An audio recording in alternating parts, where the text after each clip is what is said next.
Okay, I'm going to get started. We're at about 31 participants. I imagine people will file in as the time clicks along. And we want to first thank you for joining us in your busy schedule. We recognize that everyone is very busy right now, but we're very happy to see that people are taking time out of their schedule to join us for this very exciting topic. My name is Jeffrey Gold, and I'm the director for the USC Institute for Integrative Health and Wellness. We are seated on University Park campus as part of USC Office of Religious and Spiritual Life. And today we'll be speaking specifically on trauma-informed care, integrating mind, body, and spirit. And for those of you who want to get continuing medical education, you can see the activity code is right there, 50JEHU. Next slide, please. Our mission for the IIHW is to promote the health and healing of individuals, families, and communities we serve through the advancement of the practice of integrative health, the science upon which it is based, and the education of healthcare practitioners and our USC communities. Next slide. Our vision is to transform healthcare by establishing a collaborative, holistic paradigm that promotes health and healing and integrates all aspects of human life: physical, emotional, mental, spiritual, cultural, social, and environmental. If you are using EADS for your CME credit, you can take a picture of that QR code right there. That makes it very easily accessible, and then sign into the educational event, and then enter the activity code that was previously presented, or you see right here above the QR code. And then you can also register for your continuing medical education. Okay, next slide. These are a number of our executive steering committee members and staff, and I always like to thank them for their participation and commitment to our IIHW at USC. Next slide. It's also very important for us to acknowledge our land, the lands that we sit on. The IIHW at University of Southern California and also Children's Hospital Los Angeles acknowledges our presence on the traditional, ancestral, and unceded territory of the Gabrielino Tongva peoples. We recognize that these people were forcibly removed from their homelands. We take this opportunity to acknowledge that generations have gone before, as well as the present day Gabrielino Tongva people. With humility, we recognize and respect all indigenous peoples, their histories, and their ties to the land. We also recognize the Chumash, the Tataviam, Sereno, Chihula, Huano, Louisiano people, and the land that USC occupies around Southern California. We pay respects to their past and present. Let this acknowledgement serve as an ongoing reminder of the original inhabitants where you and where we reside. We also have presenters today who sit in Houston, Texas, on the land that belongs to the Karankawa. I may have not said that correctly. I apologize. Sana, Kuliatikan, and Atacapa Asak tribes. Again, I apologize if I'm not saying that correctly. Victoria is in San Francisco, California, and that land belongs to the Ohlone, Raimach, and the Mukwama tribes. Again, the native land can help you take a first step to learn more about indigenous nations of the land where you are located. You can access this website, native-land.ca, and you can learn more about Native indigenous peoples by clicking on some of these other resources and doing a deeper search based on where it is that you reside in land acknowledgements and respects to the peoples who have come before us on those lands. So thank you for taking your time to honor and respect those who've come before us. I will pass the baton over now to Dr. Randy Semple, who will begin our presentation. Good afternoon, everyone, and welcome. Adopting trauma-informed practices can potentially improve patient engagement, treatment adherence, and health outcomes. Sometimes, however, caring for the whole person can feel fragmented. So today we've brought together differing approaches and perspectives to integrate trauma-informed care in the mind, body, and spirit. I am truly delighted to introduce Megan Mooney, PhD. Dr. Mooney is a licensed psychologist in private practice in Houston, Texas, where she's focused on serving traumatized children and families for over 18 years. She has a special interest in working with LGBTQ+ youth who are disproportionately impacted by traumatic experiences. Dr. Mooney is a past president of the Texas Psychological Association and an affiliate member of the National Child Traumatic Stress Network. The American Psychological Association awarded Dr. Mooney the 2022 Federal Advocacy Award for her judicial advocacy and leadership in advancing the profession of psychology, health equity, and human rights, with special recognition for her advocacy leadership on behalf of LGBTQ+ children, adolescents, and families. And now I'll turn it over to Dr. Laura Baker. Thank you so much. And thank you again to everyone for being here with us, and especially to our panelists with us here today. It is an absolute honor for me to be able to introduce Victoria Austin as one of our two speakers in today's symposium.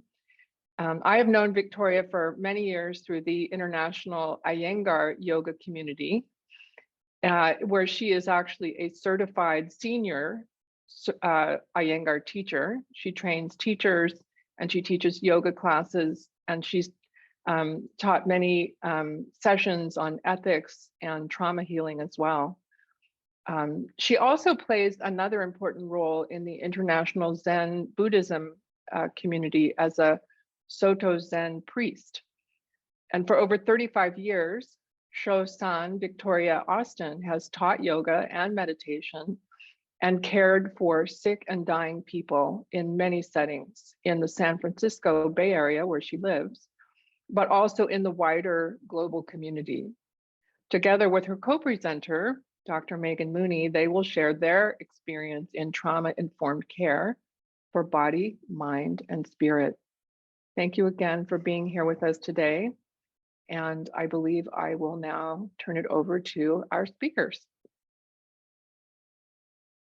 Victoria. Yes, just very briefly and simply, I'd like to work with you a little bit on your intention for our symposium today.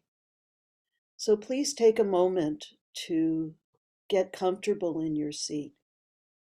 By comfortable, I mean sit on both buttock bones and have your feet in some relationship with the ground that makes you feel stable and protected. And just take a moment to take a couple of breaths, a couple of good, normal, wholesome breaths. Either have your eyes open or closed as you feel comfortable, and just take a moment to consider what you're doing here, what's important to you, and what you want to dedicate this afternoon's activity to. Who, what, and how.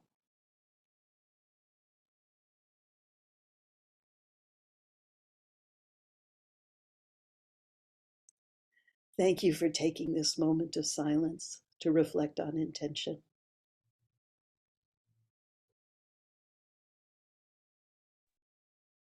Thank you so much, Victoria, for that beautiful introduction. What a peaceful way to enter this space together.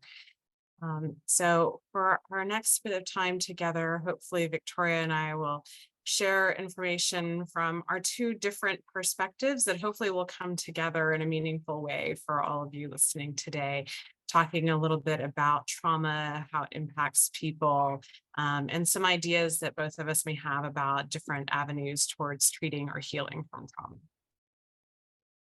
So I'm going to start with the psychological perspective, so sort of more on the scientific Western perspective of what trauma is.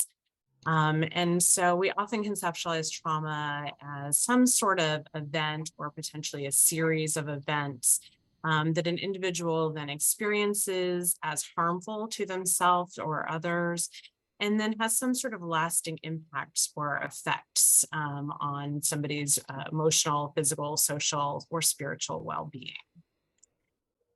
And so there's lots of different potentially traumatic events that people may experience. Often when people hear me say I'm a child trauma specialist, they quickly think of kind of this first column you see on your screen. They think about abuse. They think about bad things harming people's bodies or their well-being. Sometimes they may think more along the ideas of loss, of death of somebody that's close to them, of being separated from someone they care about, or kind of natural disasters, either man-made disasters or man-made disasters, excuse me. And then we also want to pay attention to the fact that many people that we come in contact with live in chronic stressors, with stressful environments around them, whether due to poverty, due to racism, systemic injustices, or intergenerational or historical traumas that impact many people in their daily lives, and then often overlap with more kind of single incident or acute incidents, like are represented potentially in those first two categories. And so as you look at this list, you may be thinking of experiences you've had in your own life, of experiences that clients or patients you serve have had, or people that you care about, right?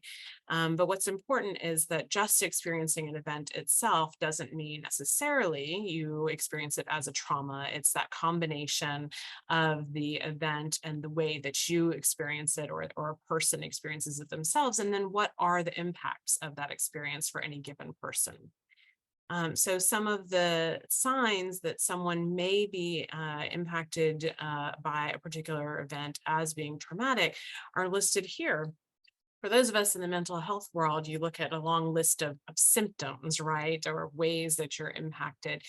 And there's often times that these kinds of symptoms or problems are characterized in a variety of ways. We see lots of different diagnoses given to people, when really recognizing that these are traumatic experiences causing these changes in functioning for people, is what we want to be thinking about, is through our lens of being trauma informed, that this may not just be something that's wrong with somebody, but is rather something that's happened to them that's caused this change. And so we want to pay attention to specific populations of people who are at higher risk for intending to come in contact with potentially traumatic events. So as Dr. Semple talked about in my introduction, I specialize in working with LGBTQ plus young people, in part because they're largely disproportionately impacted by a variety of traumatic events. Certainly racial and ethnic minority people, people with people with physical and intellectual or developmental disabilities. Also, our young people who intersect with child welfare systems or juvenile justice systems, or for that matter, adults interacting with systems of incarceration, and then military connected personnel and their families. These are all groups of people that we know historically experience or exposed to potentially traumatic events much more frequently than are others in our society. So as you encounter these people, again, whether in your personal life or your professional life, be thinking that these are people who may be more likely to experience very difficult, stressful life events that could be impacting their functioning. So we look through a lens of trauma-informed care, and that term has become pretty widely used, and there's a lot of diffusion of what it really means. But in my lens, in the psychological world, I kind of follow SAMHSA's guide for these 6 principles of what a trauma-informed approach means. That we start with this baseline of safety, that if we are operating from a trauma-informed lens, we are ensuring physical and psychological safety are a priority for the people that we are serving.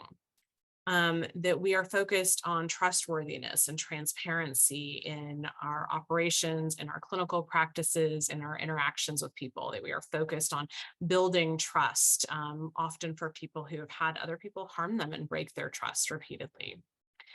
We are also recognizing the value of peer support, that help and healing doesn't necessarily come from a licensed mental health professional like myself, that in mutual collaborative relationships, there is healing and there's shared growth. We focus on collaboration and mutuality across all levels of systems, of agencies, of academic institutions, recognizing that power differences might be difficult to move forward in healing, and that if we can level those and recognize that everybody has something valuable to contribute, that's a meaningful part of being trauma informed. And tied right to that is making sure that everybody in systems have a feeling of being empowered to share their voice, and that they have choices and decisions, especially those being made around treatment. If we are talking about a treatment modality or treatment planning choice, that we recognize the people who come to us come with their own strengths that we need to be recognizing and valuing. And then finally, that there are cultural, historical, and gender issues at play for all of us, and that we need to recognize those, not just kind of giving lip service to, oh, you're part of this marginalized community, this may impact you. No, really truly integrating how for us as providers, as well as the people we serve, may have these factors impacting our overall health and well-being, as well as our healing specifically from trauma. And so, kind of lastly, what I would leave you with in terms of this, the psychological perspective of trauma informed, is that we are truly trying to shift from kind of this medical model or scientific model of thinking that something is wrong with people, to focusing on what's happened to them. That instead of conceptualizing things that people come to us with as symptoms, we think of these as very sensible adaptations to painful traumatic events they may have experienced. And ultimately, that healing happens in the context of relationships, that through our power of connection and relating to one another, that can be one of the most valuable healing mechanisms from a trauma-informed care perspective. And so with that, I'm happy to turn it back over to Victoria to share her perspective on trauma-informed care. Okay, so let's look at trauma-informed care from the point of view of the body and of the spirit. So here's a slide that shows different modes of emotional life. And emotional life as seen from the point of view of our very most basic responses, our ground level responses. These responses are hardwired into our body, into our nervous system, and are modulated by neuroendocrine messaging inside of our system. So, but it's not enough to say that, because if you think back to what you've just seen in our things to remember just now, the underlying question of what happened to you, of how did you adapt, and of how do you heal in a relationship is a little bit more complex than objectifying someone who needs healing and someone who has healed. So there are two ways in which we relate to someone who has been in a trauma. One is face to face, and the other way is side by side. So face to face, there is definitely a healing person and a person who needs healing, who have to meet and relate. But side by side, we're humans. And our main understanding of the person who we're working with comes by being human with them. So to understand how to work with somebody, we have to learn to go a little bit deep in our own messaging, our own internal messaging, as a way to not just develop empathy, but to develop a sense of appropriateness in a somatic and spiritual response. So our interventions, whether it's with ourselves as a traumatized person, or whether it's with somebody else as a traumatized person, our interventions come from our expertise, but are made appropriate by our humanness. And so let's take a moment to understand some of the states that we can be in. And this information comes from polyvagal theory, which is what shall I say? It's not accepted by everyone, but it is very useful in a spiritual and somatic way of understanding how to deal with trauma. So if you just, I don't want to go into anything too triggering, but just for a moment, close your eyes and imagine a situation in which you feel very comfortable and can easily relate to someone. And take a breath and be with what that feels like inside of you. So imagine you're face to face with somebody who you respect and who respects you, who you can engage with and who can engage with you. And now open your eyes, feel what that felt like, and look at the green part of this chart, social engagement. So that is part of what is known in polyvagal theory as the ventral vagal response, the social response. And that works whether we're considering ourselves or another person, whether we're considering our interconnection, intercommunication inside of ourselves for yoga, or whether we're considering how to work with another person.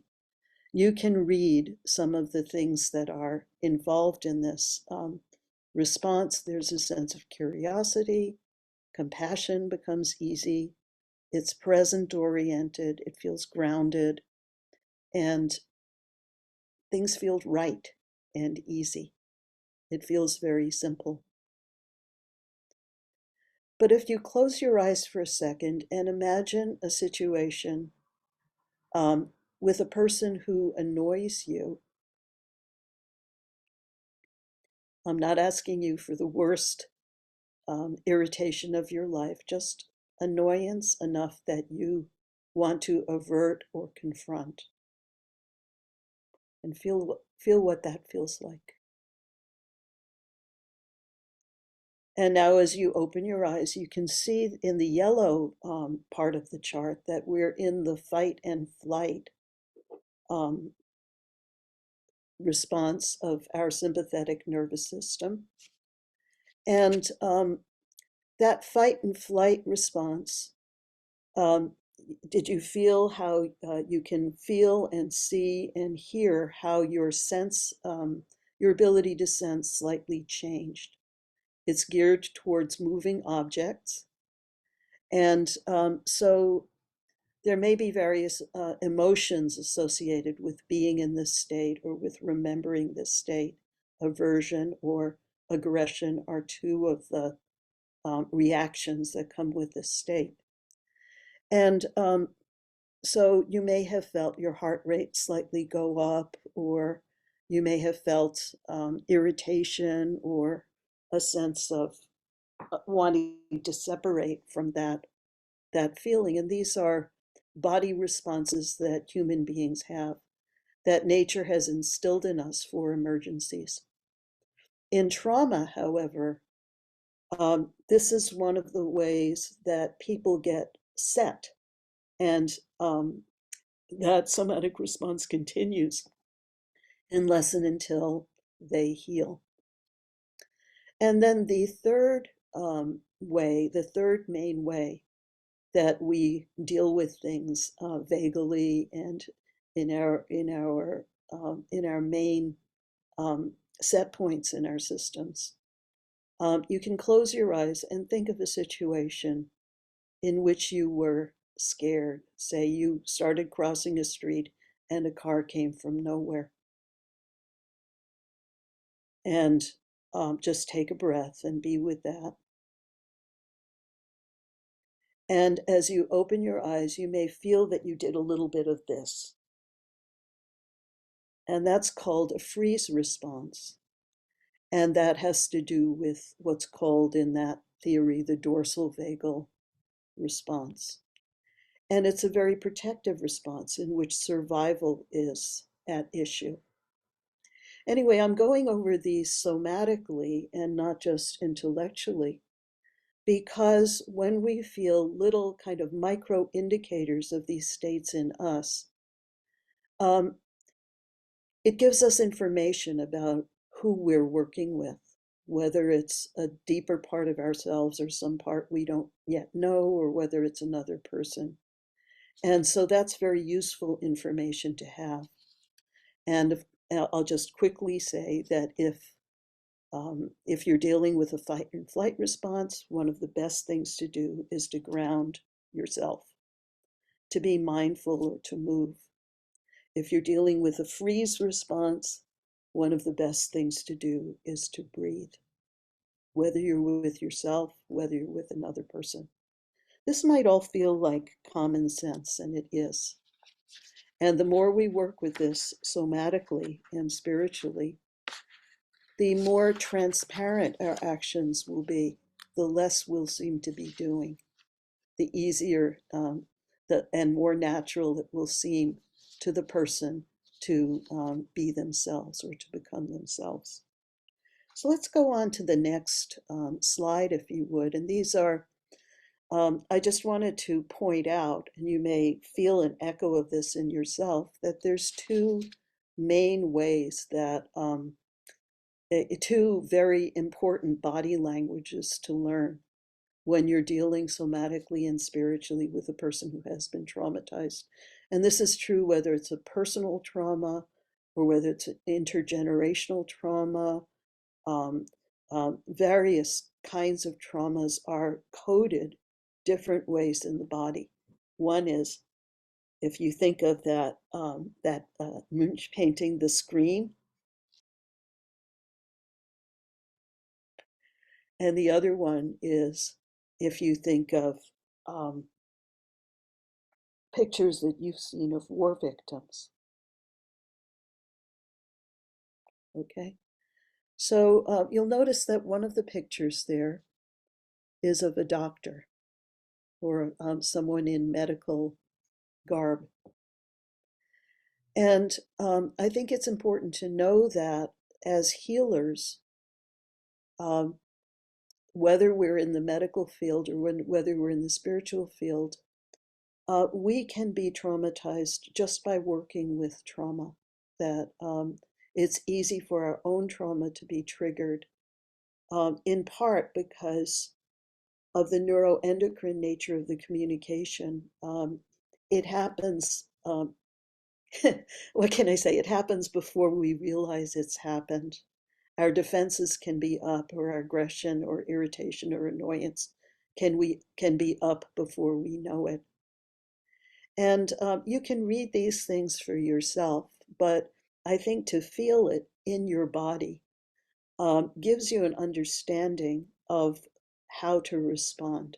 If you realize that we're the people who have the responsibility to respond, that someone in a aggressive or withdrawn state may need help to learn how to respond instead of to react. And so the main thing that we need to do is to develop a sense of spiritual and physical safety.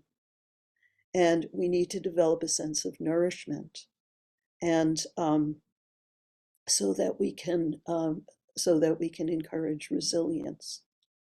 And there's this kind of a step-by-step process that seems to me to be the same or similar in many of the people I work with, whether they're people who are on their way out, um, who are in the last weeks of their life, or whether it's people with a positive stressful event like a birth, or whether it's somebody who moved across the country or whatever.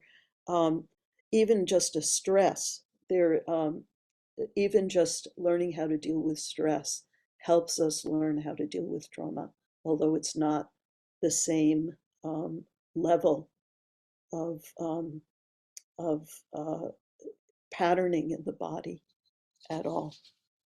So let's just look at The Buddhist model, which I'm very familiar with, of suffering and how some of these principles can help.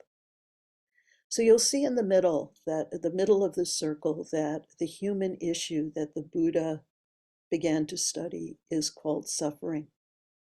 I could spend our whole time telling you the story of how the Buddha came to be aware of this as the human question and began to study it and finally was awakened to it, but I won't.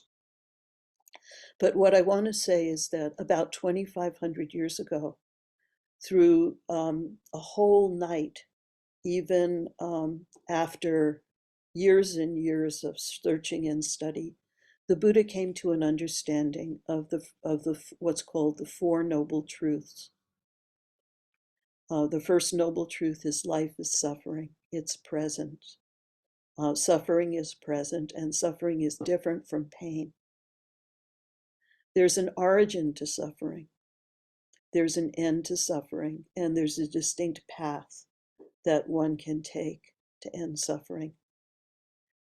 Now, the Buddhist methods are available to us no matter what religion and background we have.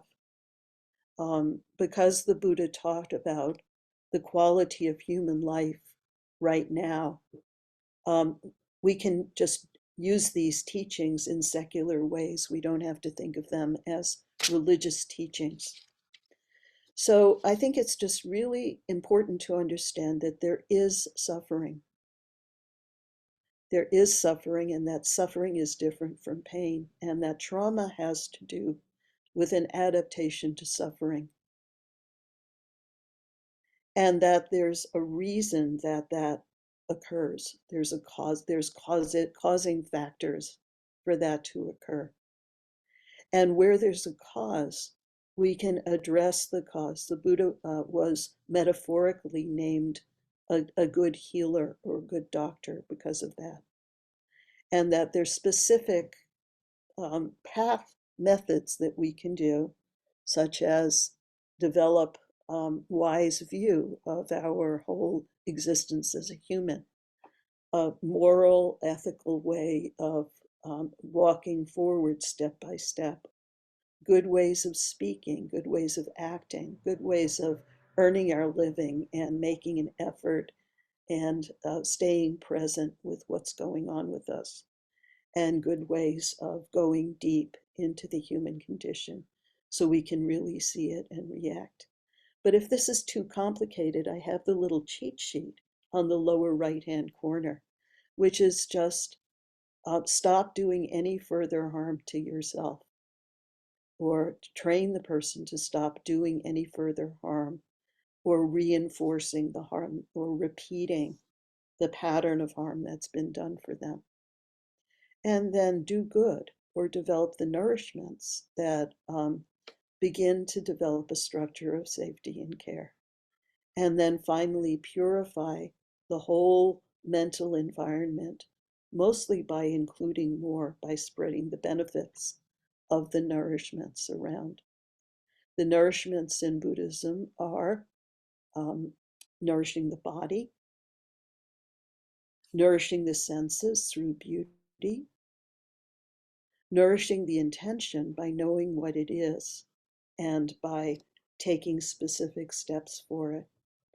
And then when all those things happen, the consciousness is nourished. The pattern drops away and a new healthy pattern begins to emerge. So those somatic patterns are not set in stone. So with that, I want to hand it back for what to do, how to treat it, how to respond. Thank you, Victoria. We knew that listening to each other would inspire us to take little nuggets as we came into today. And so I'm sitting here writing many notes myself. And part of what you said, and forgive me if I get some of the wording wrong, but I love this, that the interventions come from our expertise and the appropriateness comes from our humanness. And so hopefully that's a little bit about what we'll be sharing here in this next segment with you all. So So I'm going to talk about interventions from kind of our scientific sort of westernized standpoint of, evidence-based, trauma-focused psychological interventions, of which there are many. And this is certainly only a handful of them that are recommended to us by SAMHSA. And so why those words spoke to me just then, Victoria, is thinking that we can be trained in many different models that have lots of science and research and evidence behind them, right? And then deciding which one for any given client, deciding how to engage on a particular skill set. Those are the parts of us as humans, as providers, that we bring to the room. And so sometimes there's this discussion of therapy being a little bit of a mixture of a science and an art, right? And that is because the healing happens in relationships. And so the art of deciding which of these interventions or many others out there that exist, right, is something that each one of us has to decide for ourselves. But I list these here because this is, what SAMHSA has told us, that we have some of the most, kind of research-based evidence for as ways of helping people in their paths forward of healing from trauma. And they range from psychological first aid, which is a very short-term intervention to be used in the immediate aftermath of a traumatic event, disaster, et cetera, to things that may take many, many weeks, months, or even years, right? Depending on the complexity of the trauma and the impacts on any given person or family. And so I don't want to go into these in detail, but what I think is fair to summarize each of these models in is that we're talking about a set of skills, right? Things that we know help people in their healing path, many of which rely on some of the techniques that Victoria was just sharing with us around, grounding, around deep breathing. So in our way, our science has already been relying on some of those somatic connections that Victoria is sharing with us today, because we know that those things help people to regulate their bodies so that they can do some of the deeper healing and some of the verbal processing of traumatic histories that are also part of many of these models as well. And so just know that each of these and the others that exist out there, because many of these, many of the models employ some version of cognitive behavioral therapy in them.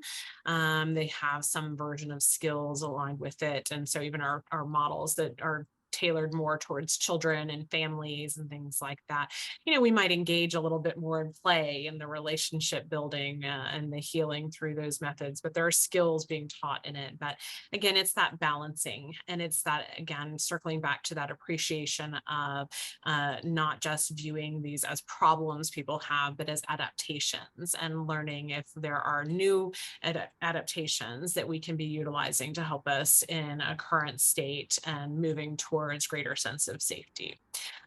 So that's really all I would like to say, because I think it's much more interesting to pop right back to Victoria and to hear more about the healing through her path through somatic practices. Thank you, Megan. I'll try to be quick and to leave time for questions and discussion. But I want to just take a concept from right use of power. There's a discipline called right use of power, because we haven't mentioned power yet, except tangentially. So when I talked about face to face, there's a vertical power relationship there. When I talked about side by side, there's a horizontal power relationship there that acknowledges each person's personal power. Many times in the traumatized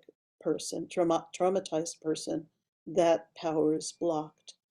So the patient is 100% responsible, but we have to take the responsibility until we can give it back to them. We have to model how responsibility is taken and power is exercised by that person.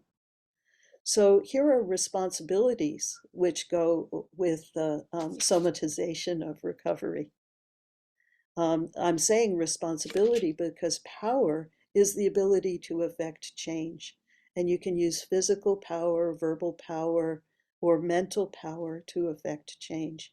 You can use social power, communal power, to affect change. Now, role power is not very helpful in affecting change when you're traumatized. It doesn't necessarily do the things that the more personal or relationship oriented types of power do. So the patient needs to know their intention and develop an environment that works for them. Patient, these are steps. Learning self-regulation is a huge step. Learning how to nourish oneself beyond regulating is a further step. And then being able to zero in on how the human condition manifests in us and what to do about it is even more of a step. So you see that there's a path there for a patient and for a provider. We also have to start, basically we have to start with the biggest piece first when we're working somatically. So if the person's frozen, getting them to move in a nonviolent way, but in any way that is comfortable and easy for them, helps to break the pattern of somatization that they're in. And spiritually, how do we create safety? Well, one way is just by creating a beautiful space in which we can hear that person's intention and just say, yes, you can. I commit to helping you. And then I just want to call attention to one big thing that we can do spiritually to support a person. And it's in the middle of the first column there, to differentiate support for pain, which occurs in the body and mind, and suffering, which occurs in their breath and spirit. And to respect and address their defense, to respect their defense, it's there for a reason. To address it, and then I would also add to get appropriate help. Like if we're not a psychologist or a doctor, to know the limits of what we can appropriately do. Really important thing. But I want to give you one example of how one might work with someone somatically who was dorsally involved in withdrawing. Okay, so let's take a moment just to stand up, and I'll just give you a 2.5 minute yoga session. So just take a moment to stand up and to feel how you stand. Okay, so just feel how you stand. Stand with your feet apart so that you're in a sense of balance. You can close your eyes. You'll feel that standing isn't a thing, that there's constant changes involved in standing. Now, just for a moment, take a dorsal withdrawn standing posture and feel what that is. So you can see what that is because I'm standing sideways, and you can see what a withdrawn person might do. And one thing that one could do to work with a withdrawn person is to have them put their hands on their hips, step one foot forward and the other foot back, and press the hips down to really feel the contact of the feet on the floor and look forward. And further along, you might draw the outer elbows back and draw the sides of the chest up. So you'll feel, and even further on, you might draw the inner shoulder blades to meet the back body and to lift the top of the sternum forward and up. Okay, so that's what one might do with a withdrawn person after a while. Okay, but let's say you're working with an overwhelmed person. You might do something else. So here's another example of something that you might do with someone who's very rigid or aggressive, or you might actually have them stand in front of something like a chair, put their hands down and put their head down, even if they had to bend the legs, just by placing the middle of the forehead on the forearm bones.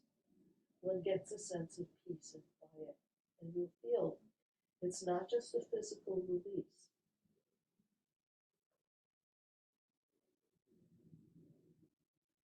To come out of the pose, place your hands on the chair, press your feet down, press your hands down to stand up. That's called grounding, to effect a change in your posture. Okay, so that's an example of a trauma-informed couple of poses that one might do. You wouldn't necessarily do both of them for the same person at the same time. So I'll stop now so that we can, keep the conversation going.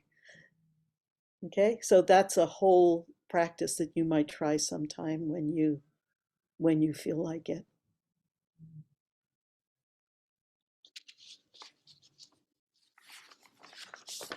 So facilitators, we could use your help right now, or to see if there's any, I wonder if there's any questions or comments, or if the facilitators want to facilitate a discussion. And facilitators, you work with these concepts all the time in your own work, so your questions are also welcome. That was really, really wonderful. Thank you, Victoria and Megan. I've often taught that trauma manifests in 5 different domains: cognitively, emotionally, physiologically, interpersonally or socially, and spiritually. And I love that we've been able in such a short time to touch on all of those domains. There's a number of questions in the chat box, and feel free to put more questions in. Sorry, not in the chat box, in the Q&A. I'll start with the first one, which is from Lynn Crandall. She said, I've served as a teacher in several states and have experienced other teachers in their classes bullying students with learning differences, such as dyslexia, autism, etc. The more I worked with the students, the more I learned that learning differences are not disabilities, but abilities if properly managed. I've developed models and had success with a number of my students, only to have the tenured teachers and unions stand against my work with technology and open-minded techniques, as you're suggesting. Healing does have much to do with relationships. What can be done to expand on this? We should all have a cat available to us, as Randy does. But animals can be very therapeutic as well. I would love to kind of jump in first and then hear what Victoria says, because I think it'll be so fun for both of us to answer as best we can on all these questions. One of the things that stands out to me, I have worked for the past 20 years in and around school districts in the Houston area as well, and so have faced some similar challenges to what you're describing. And so part of what I would say is that, I think often we focus on our healing with sort of like the identified patient, identified student, identified client, who are part of larger systems, right? So in this case, in schools, you may well have adults around these children who have their own histories of trauma and stress. And so experiencing change or differences for them may be challenging because of their own experiences. So I also would say to focus on the relationships with those other people as well, in and around those systems that your kind of identified target patient, client, student are in, because that's been one of my best pathways forward at times where I felt like I was really butting up against, I felt like I knew something that would work very well for a young person in a school or a larger system and wasn't getting the buy-in. So when I backed up and I took some time to work on my relationships with those other people, or sometimes even in family therapy or those sorts of things, right? Working with caregivers, parents, grandparents, is that recognizing the healing value happens in lots of the relationships around people, and recognizing that they may also have additional strengths and viewpoints to bring to the table. And so when I've worked on those relationships as well, that's helped, to gain that trust. When I've shown some transparency in terms of why I was suggesting what I wanted, what were the reasons, what were the benefits, and incorporating feedback from others, that's helped me to move, around and through some roadblocks at different times. So that's sort of one view I would have about that. Victoria, how about you? Any other thoughts? I'm taking off my yoga teacher hat and putting on my priest hat, okay? Because uh, yeah, I recognize this problem so much, and I have such sympathy for you right now.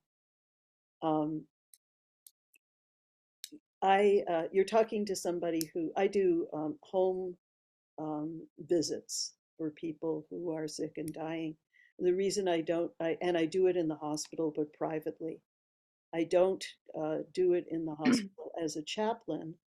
I don't do chaplaincy work in a hospital specifically because I need the freedom to respond in non-traditional ways. So it's a career choice. But what I sense coming from you through the medium of the printed word is anger,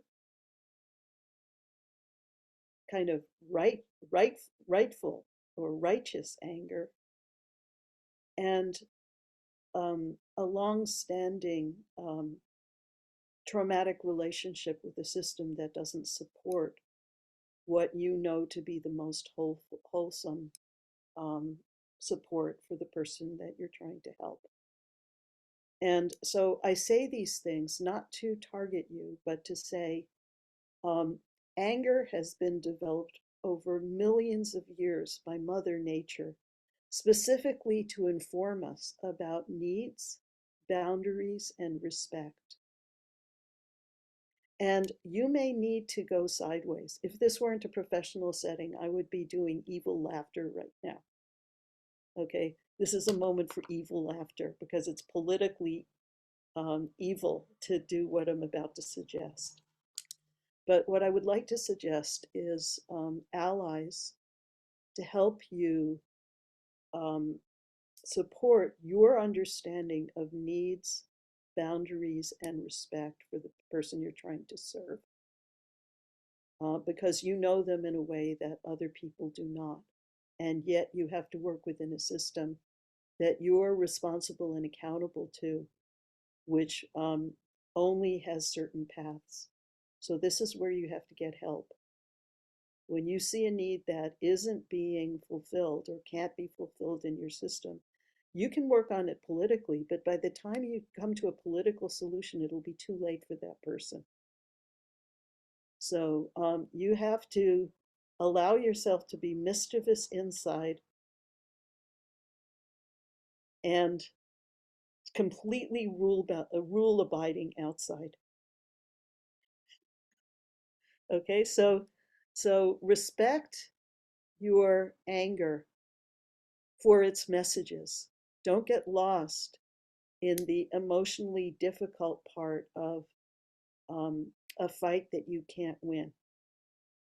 You need to be there for the person you're serving, which means finding the need, supporting a healthy relationship with the boundary, and creating respect. Can I just ask you what evil laughter would be? I would love to just give you the permission to share that, because the Okay. mischievous inside of me needs to know. Okay, evil laughter is like, That's what I thought. witch. I am a priest witch. I am going to buck that system, but I'm doing it in a sneaky way. Okay, like that. I love it. Okay, so it's just what I imagined it would be. It sounds very therapeutic, though, coming from you. Thank It's you. therapeutic for the caregiver. That's right. Perfect. Yeah. Well, thank you both for answering that question. And the truth is that we are living in a time when there's a lot of kind of institutional problems, we could say, that create trauma for a lot of people. And we often feel frustrated because it's hard to do something about it. So we can do things like vote and get political, but it's a challenging time we're in. But there was another question that I think is related to this from Camille Whitney, in kind of asking about institutions and power, which I think was very much a part of that first question. And she asks, what is your advice with regard to healing when we are re-traumatized by people in positions of power abusing that power? So, for example, when a spiritual leader acts in an inappropriate way with regard to sexual conduct, or a supervisor acts in a discriminatory way and gets defensive when approached about it. Yeah. What are your thoughts? What kind of advice do you have on how to deal with those situations where a person in power is creating the trauma? What a great question. You want to go first on this one, Victoria?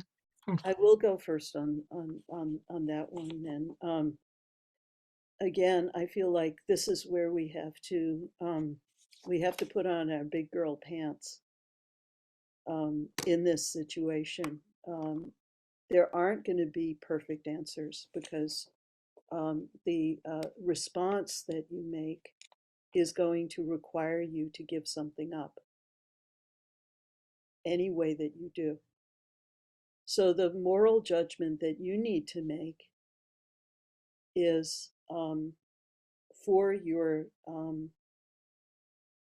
towards your sense of integrity and relationship with your deepest intention, knowing that either way you're going to give something up. So, for instance, when a spiritual leader abuses their power, if you confront them, you give up perhaps a relationship with an organization or tradition that's super important to you.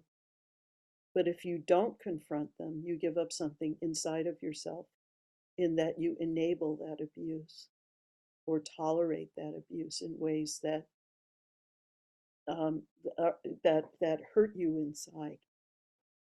So I have found in my own experience that the kind of question that you're asking is hard to deal with nonviolently, and yet we must. By must, I mean we must. It's the kind of question that if you don't respond, if you react instead of responding, the harm and the sorrow last for a very long time.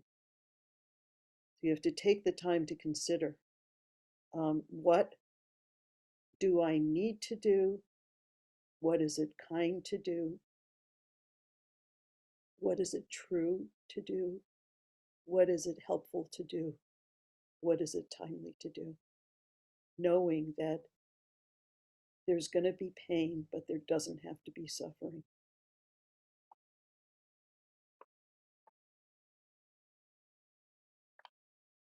I feel like I don't even want to step onto that afterwards, because that was such a beautiful way to frame that. And I don't know that my answer corresponds clearly with Victoria, but I bet she'll be able to tease it out of me. The thought that came to my mind in response to the question was that you can't do it on your own, right? That this is where the healing in relationships really comes to bear. That when somebody in a position of power, whether that's in the kinds of hierarchies that you described, or in other kinds of interpersonal abuses or systemic abuses, whatever the case may be, that we have to find who are our collaborators, our co-conspirators, our allies, right, to help us in supporting us psychologically, first of all, when that's happened, and in garnering some sort of response. I kind of reflected on some incidents like that I've had over my lifetime, my career, and thought, the way that I always got through those things was in connection with others. It's those healthy relationships that we know empirically from research are one of the best protective factors, most predictive of positive outcomes in the aftermath of trauma, is having safe, positive, healthy social connections to others. So I think that that's sort of my response is, if and when something like that happens, is take a pause and think of who are your tribe, who are your people around you that you know are safe and supportive and are going to help support you and nourish you, and help you figure out kind of best plans forward in terms of healing from the trauma and taking some sort of action to protect yourself or protect others. Yeah, there's no contradiction. That's exactly so. I mean, even let's say the Buddhist modality, there's three treasures: Buddha, Dharma, and Sangha. Dharma is one of the treasures. That's your duty. That's what I was talking about.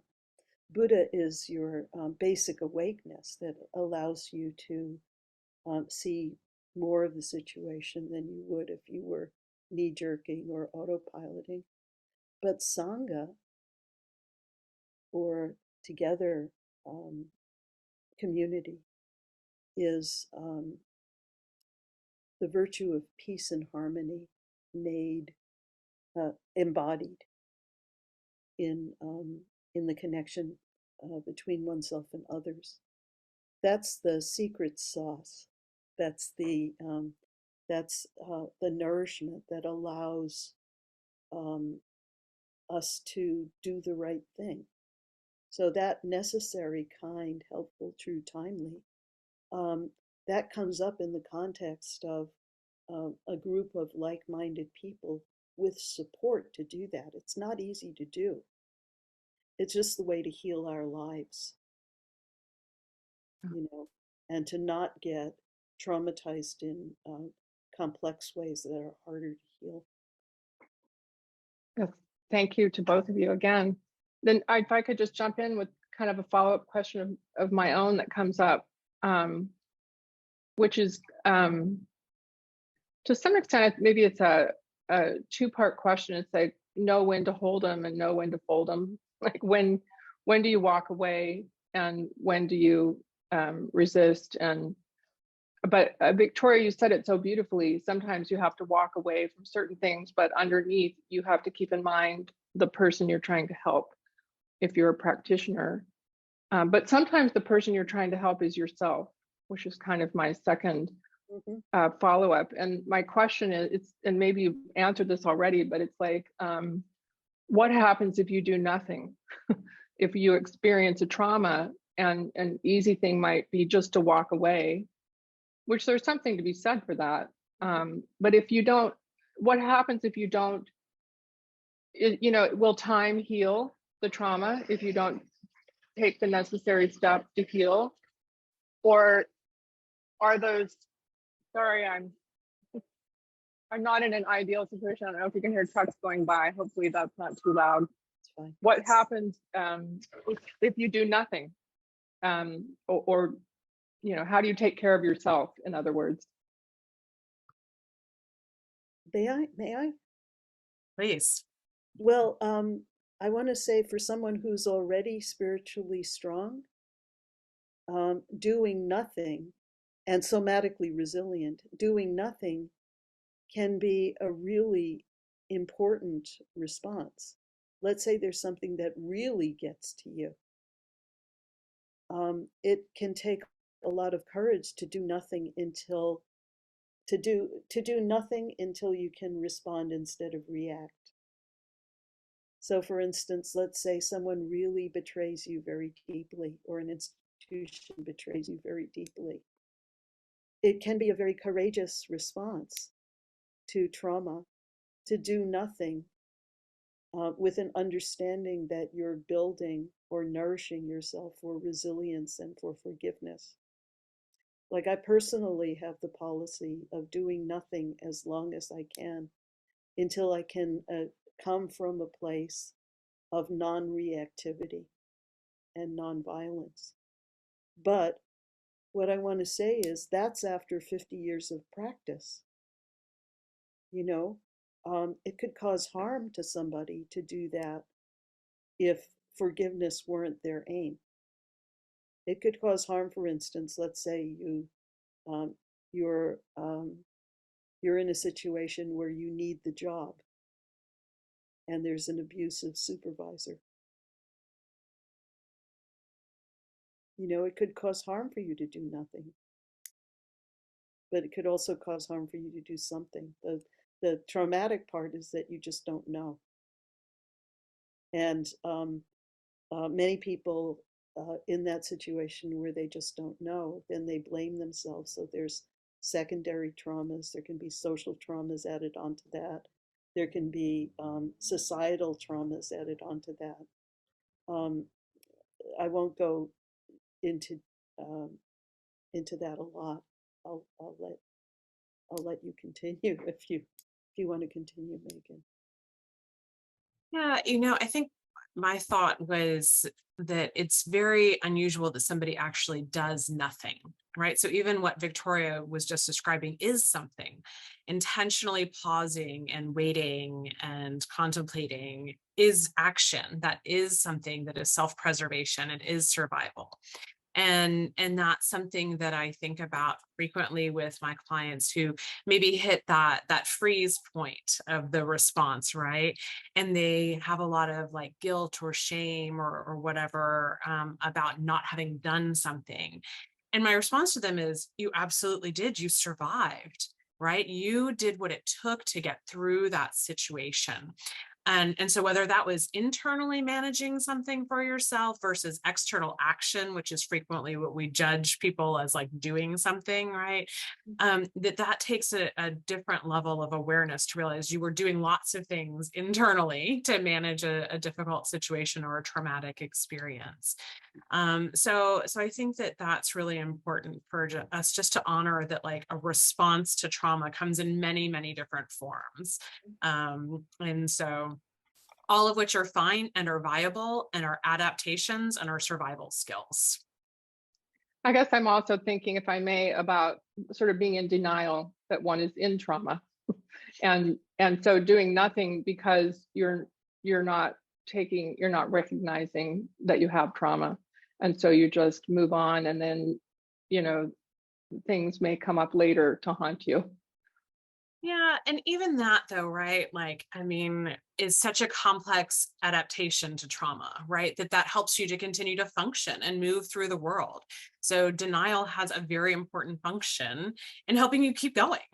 And so, yes, there may be like things sort of eking through here and there that aren't necessarily adaptive survival skills and behaviors or whatnot, but you're still going, you're still functioning in life, you're still alive, right? And sometimes just remaining alive is a miraculous way of people getting through trauma. Yeah. I think that one of the things we run into, and I think this is like maybe a cultural thing, is that there's a right way to do this. You know, is there any way to do this that's right? Well, the first noble truth of Buddhism, life is suffering, can be retranslated in modern life to there's always something, Yeah. you know. Or the concept of the object relations concept that my Dharma sister is a psychologist, but she's written a book about trust, which is really amazing. So she really goes heavily into what is the good enough mother, what is the good enough priest, what is the good enough response. You know, it's like cleaning your room. If you or cleaning a bathtub. Like if you clean a bathtub and you try to get a spot on the bathtub completely clean and then move on to the next one, it doesn't work out. You have to kind of mush around the dirt and the soap and all the you know everything. You just kind of mush it around, and then you rinse it, and if it's not good enough, you start over, right?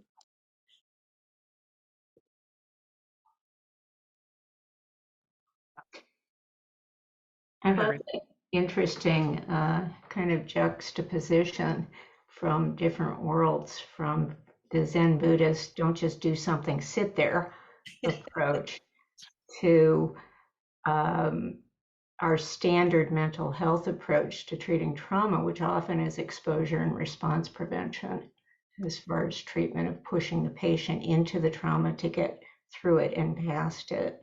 Mhm. And, there are obviously benefits and disadvantages to both in different circumstances.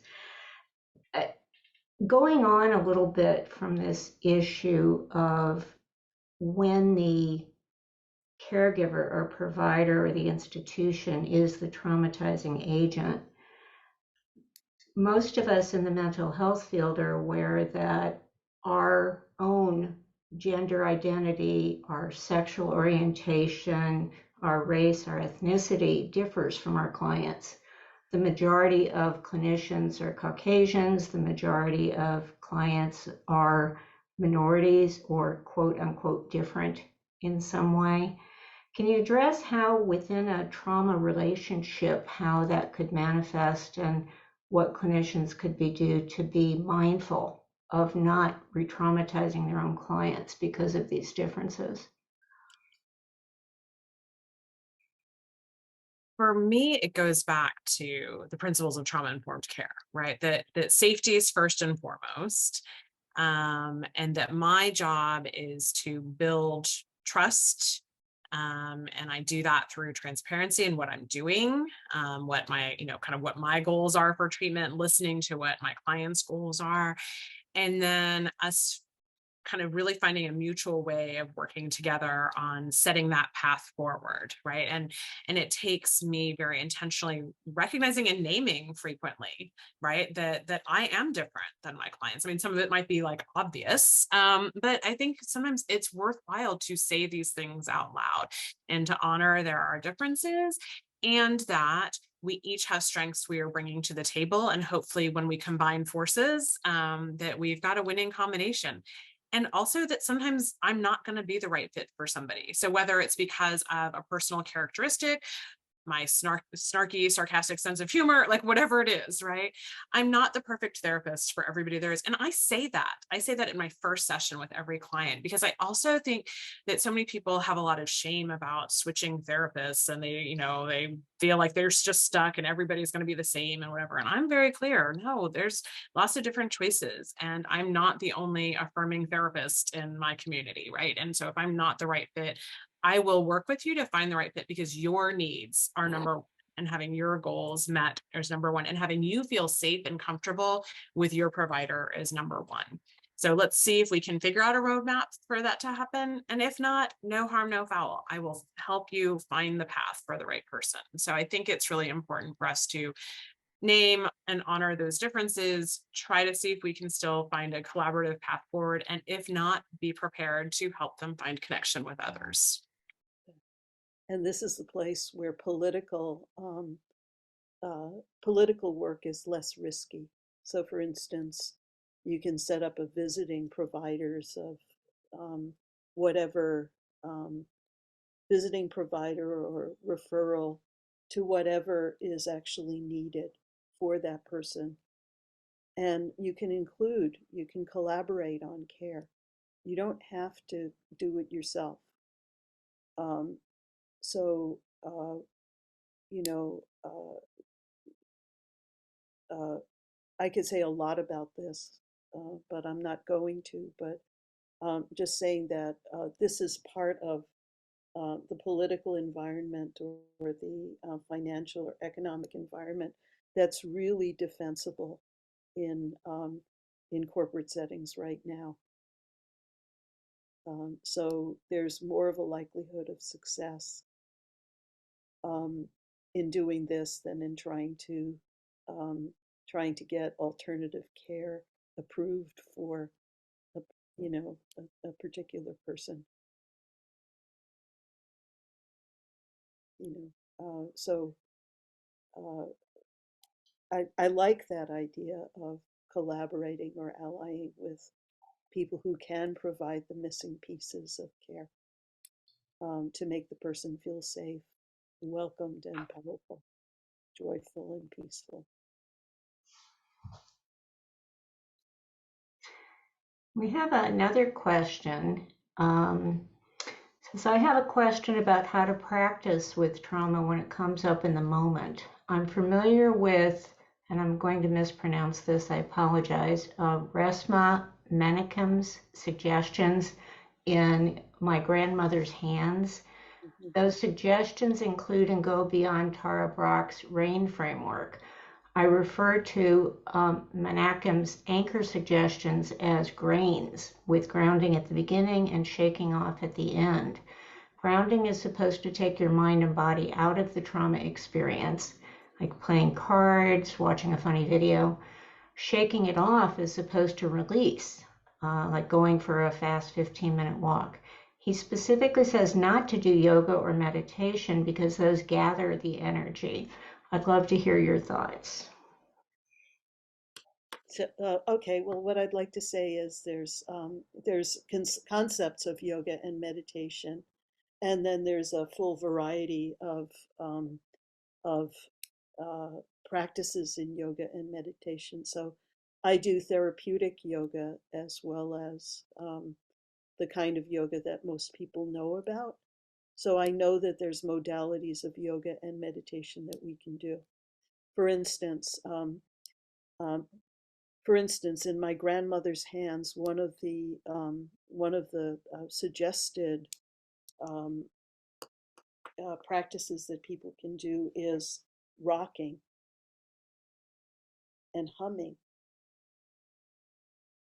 So in meditation, you can do a moving meditation, a rhythmic meditation, and chanting, which does the same thing. So for instance, like if, let's say we were to chant Om, there's a big yogic chant, Om.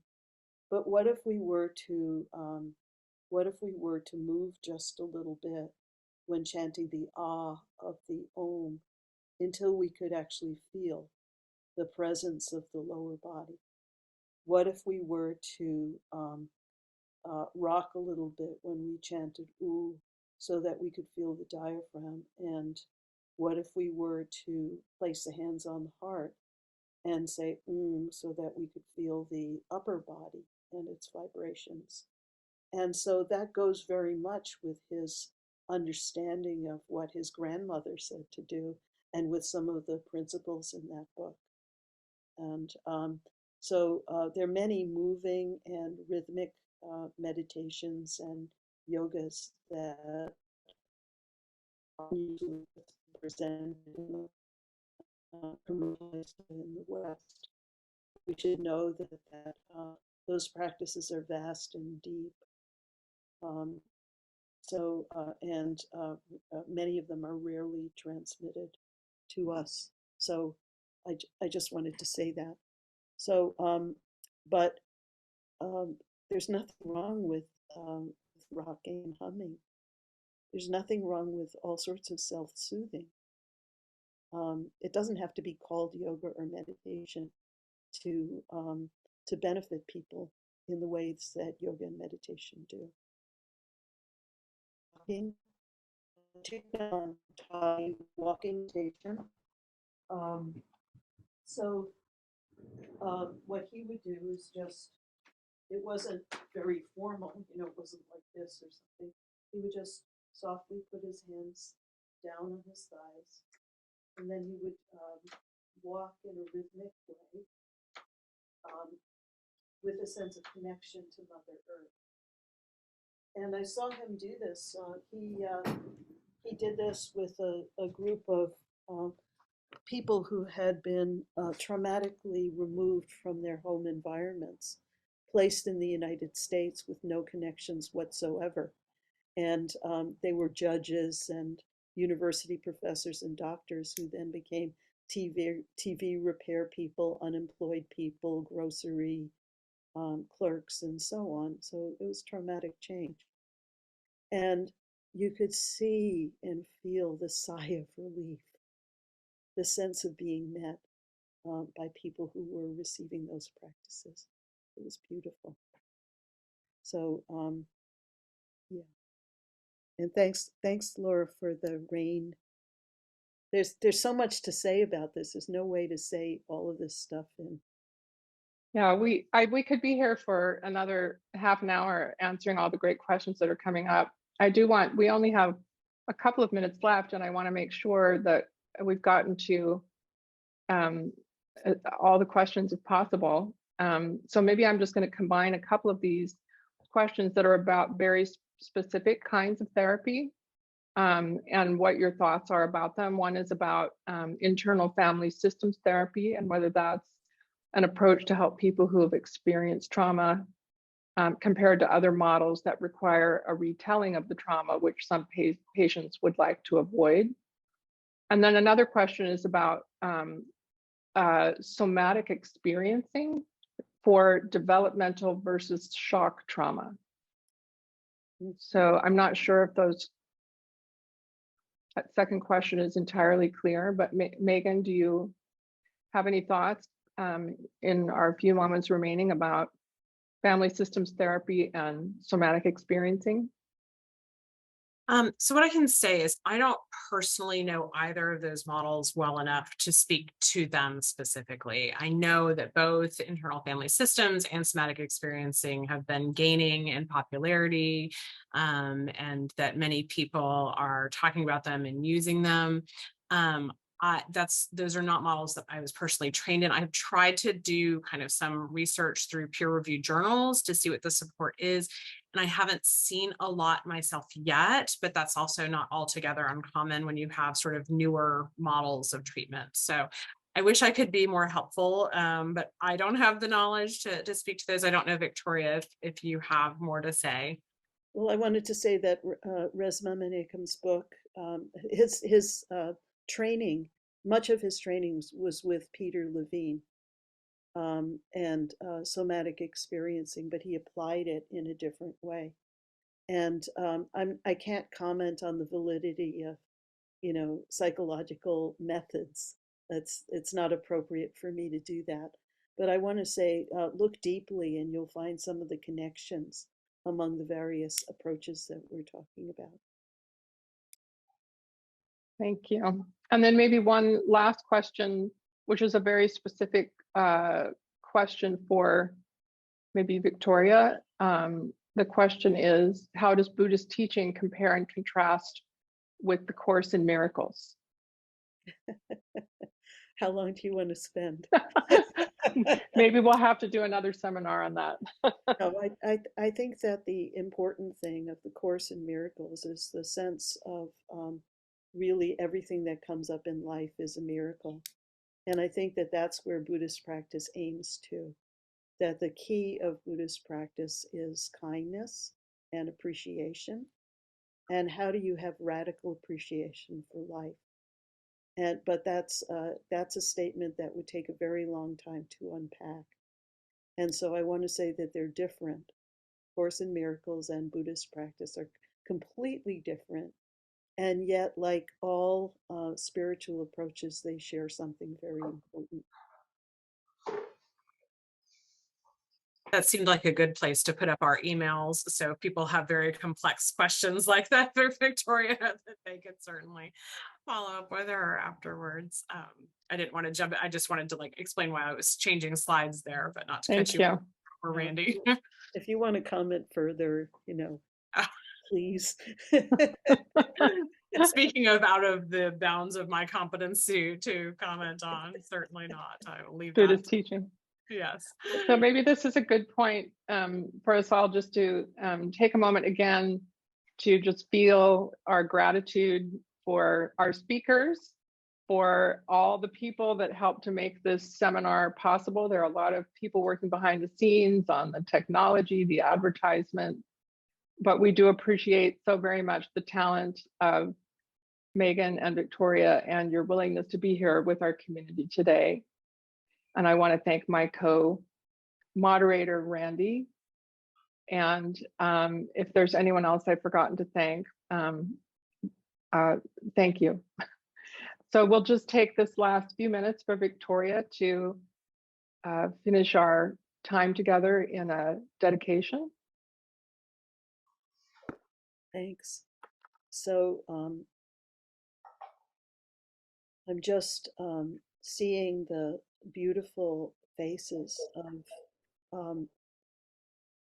of Randy and Laura and Megan, and thinking of Jeffrey and Chelsea and Nat, who those were the people who really helped put this together in the meetings that I was in. So again, I want to also thank you. And I just like to ask that we sit for a moment again with connection to the earth, and also a sense of connection to people who have experienced pain and suffering who we're connected to. And just bring the faces of anyone who needs help to internal view.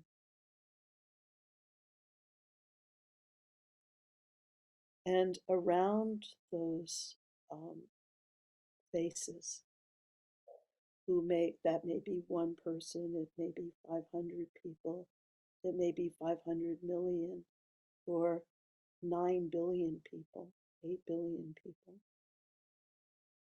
Around them, place the light of our intention to wake up and be present for the benefit of all beings. It's wonderful how every single one of all the people on this earth share the virtuous characteristics of the fully awakened ones. But because of their pain, their suffering, their habits, and their preconceptions, they don't realize it. Let's dedicate our work today to the people who need help and the people who are giving help, and to the light which nourishes and illuminates equally all of us.